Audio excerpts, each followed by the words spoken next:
¿Qué tal? Aquí damos inicio a nuestro querido serial sobre la sangre. Gracias por sus mensajes y peticiones. Apoyen y recomienden el canal OK.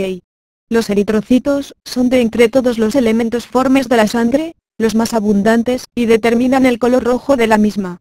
El número de eritrocitos en un milímetro cúbico de sangre es de 4.5 a 5 millones, en la mujer adulta, y de 5 a 5.5 millones en el hombre adulto. La vida media o tiempo que duran circulando, desde su producción en la médula ósea, hasta su destrucción por el sistema de fagocitos mononucleares, es de 120 días en aproximación. Tienen forma de disco bicóncavo, con diámetro entre 6 y 8 micrómetros, en promedio 7.2, anchura en la periferia, de 2 micrómetros, y en el centro, de 1 micrómetro. El eritrocito no es una estructura rígida, y puede sufrir deformaciones, que le permite pasar a través de capilares con menor diámetro de flexibilidad, de esto depende su vida media.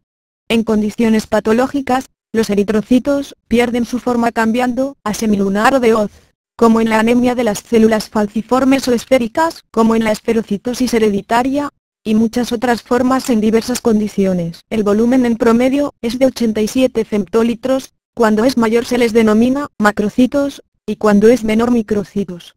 Algunos consideran que los eritrocitos son células, mientras que otros los ven como corpúsculos o partículas no celulares. Estos últimos argumentan que al no tener núcleo, no son células completas.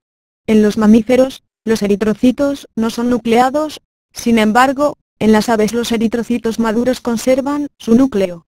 Aquí consideramos que los eritrocitos sí son células, solo que están muy diferenciadas debido a que desempeñan funciones particulares. El eritrocito maduro es una célula terminal, en tanto no da origen a otras células, no se reproduce y, por lo tanto, no requiere de las informaciones genéticas que se encuentran codificadas en su núcleo. Por esto, para disponer de mayor espacio para almacenar hemoglobina, los eritrocitos de los mamíferos expulsan su núcleo en el momento en que pasan de la médula ósea a la circulación sanguínea, y se transforman de normoblastos a eritrocitos propiamente dichos. Por no contener material genético, no sintetizan nuevas proteínas durante su vida media. Al perder su núcleo, ya deben tener sintetizadas todas las enzimas que requieren para mantenerse vivos o para llevar a cabo todas las funciones metabólicas necesarias durante este periodo. Membrana del eritrocito. La membrana celular o plasmalema rodea las células vivas, tiene un espesor entre 5 y 10 nanómetros. Solo es visible en el microscopio electrónico y en los cortes transversales se observan dos capas electrodensas de 2.5 nanómetros, cada una separadas por una tercera capa intermedia, menos electrodensa, de 3 nanómetros de espesor aproximado. A esta estructura se le llama membrana unitaria. El eritrocito debe la supervivencia de 120 días a la plegabilidad y flexibilidad de su membrana. Cuando se pierden tales características, la vida media del eritrocito se acorta a menos de la mitad. La estructura está compuesta de lípidos, 40%, proteínas, 50%, y carbohidratos. Composición de la membrana celular. Las moléculas de fosfolípidos están formadas por un fosfato, círculo claro, unido a dos cadenas de ácidos grasos, líneas onduladas. Las proteínas pueden atravesar de lado a lado la membrana, o sobresalir en la parte interna o externa de la misma, 10%. Las dos capas electrodensas corresponden a las porciones hidrofílicas de una doble capa de moléculas de lípidos, en tanto que la banda menos electrodensa corresponde a las porciones hidrofóbicas de las mismas. A esta disposición de las porciones hidrofílicas hacia afuera y las hidrofóbicas hacia el centro, se le denomina disposición amfipática. Los principales lípidos que forman la membrana son colesterol y fosfolípidos en proporción de 1:1.2.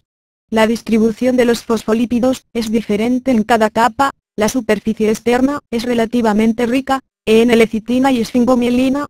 La superficie interna contiene más fosfatidilserina y fosfatidiletanolamina. Los lípidos de la capa externa pueden intercambiarse libremente con los lípidos plasmáticos. La membrana del eritrocito contiene alrededor de 8 componentes proteínicos mayores y muchos componentes proteínicos menores. Las proteínas de la membrana celular pueden dividirse en dos grupos según su localización. Las del primer grupo atraviesan la membrana bilipídica, y sus prolongaciones aparecen a ambos lados de la misma. A este grupo pertenecen las glucoforinas I13, y conductos iónicos o ionóforos. El segundo grupo está formado por proteínas unidas solo a la superficie interna de la membrana, como las proteínas estructurales espectrina y actina, que se entrelazan para formar una red que limita y da apoyo a la superficie de la membrana. También hay diversas enzimas, de las que la más importante es la gliceraldehído 3-fosfato deshidrogenasa. Los principales componentes proteínicos son las glucoforinas y la espectrina. Las glucoforinas representan aproximadamente el 10% del total de las proteínas de la membrana. A ellas se unen el 60% de los carbohidratos de la membrana. Proporcionan carga eléctrica negativa al eritrocito, por contener la mayor parte del ácido siálico de la membrana.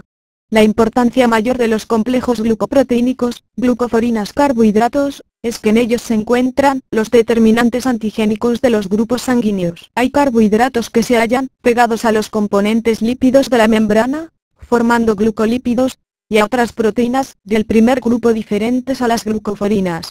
También aquí se encuentran algunos receptores de la membrana.